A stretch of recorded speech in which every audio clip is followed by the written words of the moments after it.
Un homme a accidentellement renversé du jus d'orange sur une fille.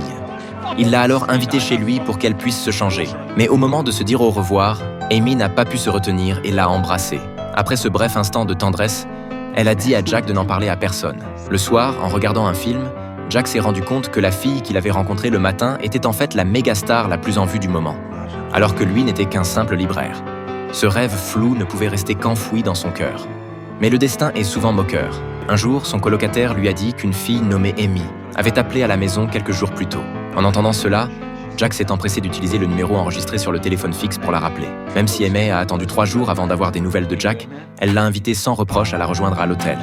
Après avoir raccroché, Jack avait du mal à distinguer le rêve de la réalité. Le moment venu, il a acheté un bouquet de fleurs et s'est rendu à l'hôtel. Son cœur était à la fois impatient et anxieux. Il a imaginé 1000 fois dans sa tête ce qu'il dirait à Amy en la voyant. Arrivé à la chambre convenue avec Amy, en voyant tous les journalistes présents, Jack a réalisé que le rendez-vous intime qu'il espérait n'était en fait qu'une conférence de presse pour le nouveau film d'Amy.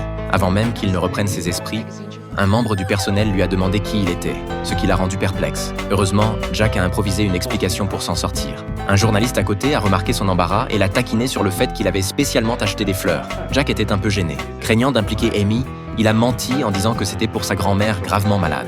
Peu après, le personnel a emmené Jack dans la chambre d'Amy. Son visage radieux est apparu devant les yeux de Jack. Pour briser la gêne, il s'est empressé de lui tendre le bouquet. Puis, il s'est excusé de ne pas avoir pu la rappeler plus tôt.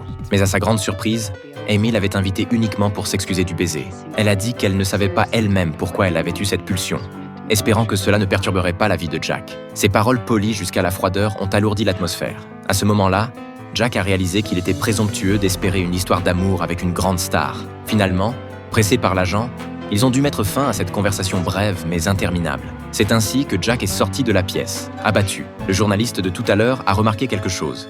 Il a vu que Jack n'avait plus les fleurs soi-disant destinées à sa grand-mère.